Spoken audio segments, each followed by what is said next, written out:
이 남성의 이름은 마츠무라 교오소. 1981년 오사카에서 태어난 그는 어릴 적부터 문제가 굉장히 많은 인물이었습니다. 그는 유년 시절부터 뭐든 자기 마음대로 되지 않으면 화를 내고 폭력을 휘두르기 일쑤였고, 이런 성격 때문에 제대로 된 인간관계를 맺지 못했는데요. 대부분 이런 문제 행동은 성장기를 거치며 나아지기 마련이지만 마츠무라의 경우는 좀 달랐습니다. 그는 고등학생이 되어서도 수업 중에 스스로 손목에 상처를 입히는 것은 물론 어머니에게 폭력을 휘두르는 것은 일상다반사였고, 심지어 어머니의 머리카락을 박박 밀어버린 적도 있었죠. 그리고 결국 마츠무라의 폭력을 견디지 못한 어머니는 집을 나와 따로 살았다고 합니다. 당시 그의 고등학교 동급생은 물론 심지어 교사까지도 마츠무라는 무슨 짓을 저지를지 모르는 녀석이다 라고 생각했기에 거리를 두었고, 결국 그는 고등학교 재학 중 2번의 폭력 사건을 일으켜 강제적으로 학교를 그만둘 수밖에 없었습니다. 다만 좀 의외인 점은 대입 시험을 성공적으로 치른 덕에 도쿄의 한 대학에 입학했다는 점인데요. 어느 정도 머리는 좋았던 모양입니다. 하지만 사람의 본성은 변하지 않죠. 그는 대학에서 다시금 폭력 사건을 일으켜 이번에는 대학에서 퇴학을 당하게 됩니다. 사실 본인의 폭력 성향 때문에 이 정도로 인생이 꼬였으면 어지간해서 고치기 마련이지만 그의 폭력성은 반성은커녕 더 심해지기만 했습니다. 당시 그는 퇴학 이후 아르바이트를 하며 지냈지만 가게 점장을 폭행하고 동료의 지갑을 훔쳤다가 경찰에 체포되어 징역 2년 6개월, 집행유예 4년의 판결을 선고받았죠.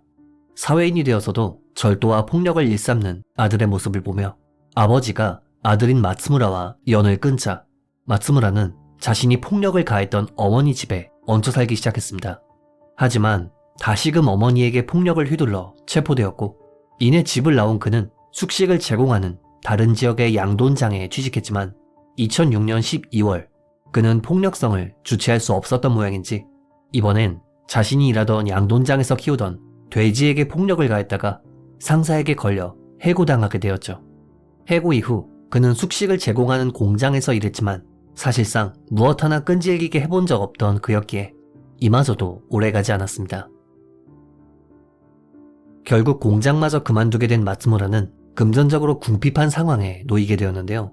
그는 친척들에게 돈을 빌리기 위해 연락했지만 아버지는 그와 연을 끊었던 데다 어머니는 과거 그가 폭행을 가하는 것은 물론 머리를 밀어버린 적도 있었기에 그에게 우호적인 친척은 단 한 명도 없었습니다. 당시 그는 2007년 1월 16일 저녁 무렵 교토에서 학교 선생님을 하고 있던 큰아버지 집에 방문해 큰어머니 이와이 준코 씨에게 돈 좀 빌려달라는 말을 꺼냈지만 당연히 거절당했죠. 그리고 앞서 말씀드렸던 것처럼 그는 뭐든 자기 생각대로 풀리지 않으면 화를 내는 인물이었습니다. 마츠무라는 큰어머니가 돈을 빌려주지 않자 지문이 남지 않도록 장갑을 착용한 뒤 미리 준비해온 날카로운 흉기를 꺼내 큰어머니의 머리와 목을 공격해 살해, 그녀가 가지고 있던 현금 2만엔과 신용카드를 훔쳐 도주했습니다. 그리고 이 살인사건을 조사하던 경찰은 2007년 1월 20일 마츠무라를 유력한 용의자로 보고 그의 행방을 쫓기 시작했는데요. 한편 마츠무라는 경찰이 자신을 쫓는 것도 모르고 훔친 돈으로 도쿄에서 유흥을 즐기고 있었습니다. 물론 그가 훔친 돈은 2만엔에 불과했기에 금방 동이 났고, 그는 1월 22일 밤 10시 무렵 이번엔 카나가와현 사가미하라시에 살던 작은할아버지 카토 주요이치 씨의 집에 찾아갔는데요. 물론 마츠무라가 방문한 이유는 간단했죠. 바로 돈을 빌려달라는 이야기였습니다. 당시 카토 씨는 이를 정중히 거절했지만 마츠무라의 당장 잘 곳이 없다는 말을 안타깝게 여겨 밤도 깊었으니 하룻밤 자고 가라고 권했는데요. 보통 이런 상황이라면 감사를 표하기 마련이지만 마츠무라는 달랐습니다. 이날 밤 새벽 1시 무렵 마츠무라는 자고 있던 작은할아버지를 철제 둔기로 무참히 공격해 살해했고, 시신을 벽장 속에 숨긴 뒤 집을 뒤져 현금 1만 6천엔과 휴대전화를 훔쳐 도주했습니다. 당시 그는 훔친 휴대전화로 어머니에게 전화를 걸어 돈 안 빌려주길래 교토의 큰어머니를 죽였어. 그리고 오늘은 작은할아버지를 죽였지. 라며 자신의 범행 사실을 밝혔다고 하네요. 한편 두 번째 피해자 카토 씨의 장남은 연로하신 아버지가 전화를 받지 않자 이를 이상하게 생각해 1월 23일 오후 5시 무렵 경찰에 신고를 했고, 현장에 출동한 경찰은 혈흔은 물론 2층 벽장 속에 유기된 가토 씨의 시신을 발견하게 됩니다. 물론 당시 경찰은 여전히 마츠무라의 행방을 쫓고 있었고 두 번째 범행 이후 도쿄 내리마구를 걷고 있던 그를 발견해 큰어머니 강도살인 혐의로 마츠무라를 체포할 수 있었습니다. 또한 2월 21일엔 작은할아버지 강도살인 혐의로 재체포되었죠. 마츠무라는 체포 후 쭉 묵비권을 행사했지만 그가 친척을 대상으로 강도살인을 저지른 정황은 명확했기에 그는 2007년 9월 10일 재판에 넘겨지게 됩니다. 그리고 조사 과정에서 입을 다물고 있던 마츠무라는 법정에서 처음 입을 열었는데요. 그의 주장은 이러했습니다. 작년 말 직장에서 해고당했다. 그래서 이제 안심하고 파멸할 수 있겠구나 싶어 평소부터 원한이 있던 큰어머니를 죽였다. 작은할아버지에게 원한은 없었다. 사람을 죽이고 돈을 훔치면 사형이나 무기징역을 받을 것이고 죄를 무겁게 하면 내가 파멸할 수 있겠구나 싶었다. 스스로 목숨을 끊고 싶은 생각이 있었다. 하지만 어차피 이 세상을 떠날 거라면 원한이 있는 사람을 죽이고 싶었다. 태어나서 처음 해보는 살인이라는 경험을 냉정하게 완수할 수 있었다. 나 자신을 칭찬해주고 싶다. 진짜 완전히 제정신이 아니죠. 또한 그는 이외에도 어처구니 없는 발언도 서슴지 않았습니다. 이번 사건의 원인은 내 안의 엘리트 의식이다. 나는 특별한 존재이기 때문에 무슨 짓을 해도 좋다는 생각이 바탕에 깔려 있었다. 지금까지 주변에 모자란 인간들밖에 없었다.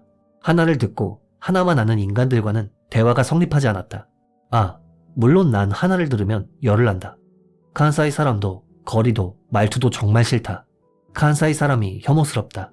칸사이 사람들은 더 열등감을 느껴야 한다. 객관적으로 볼 때 우선 이 인간도 오사카, 즉 칸사이 출신입니다. 게다가 그는 고등학교와 대학교도 본인 책임으로 퇴학당했고 할 줄 아는 것이라고 해봐야 기껏해야 사람이나 때리고 돼지나 두들겨 팼던 주제에 자존심과 엘리트 의식이 무척 높았는데요.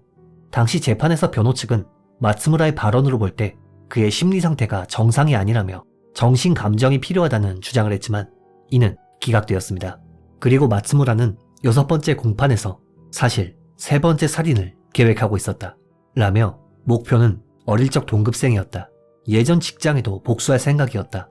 같은 발언을 하는 등 반성의 기미 따위는 전혀 보이지 않았죠. 검찰 측은 흉기와 장갑을 미리 준비한 계획 범죄다.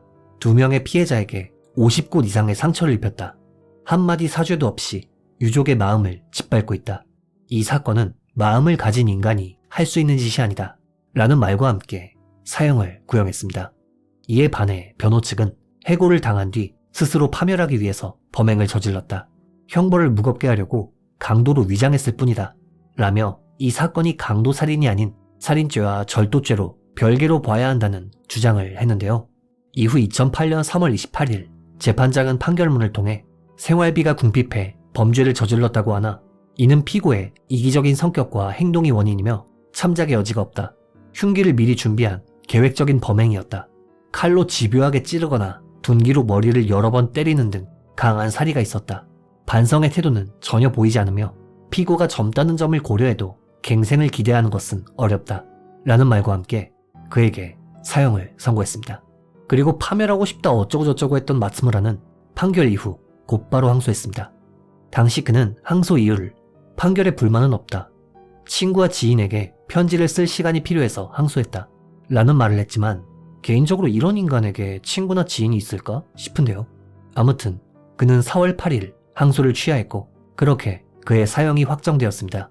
여기까지만 보면 결국 벌을 달게 받았구나 싶으시겠습니다만 그는 갑자기 2009년 11월에 목숨이 아까워졌던 모양인지 재판이 잘못됐다며 재심 청구를 신청했는데요. 하지만 그의 재심 청구는 기각되었고 그는 사형을 피하기 위해 다른 재판 절차를 준비하던 도중 2012년 8월 3일 그의 사형이 집행되었습니다.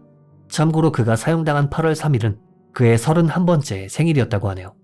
개인적으로 이 사건의 범인처럼 스스로 이뤄낸 게 하나도 없으면서 정작 이상한 특권의식을 가진 사람은 정말 위험하구나 싶은 생각이 듭니다. 이번 영상 어떻게 보셨는지요? 피해자분의 명복을 빌며 영상을 마칩니다. 금이사였습니다.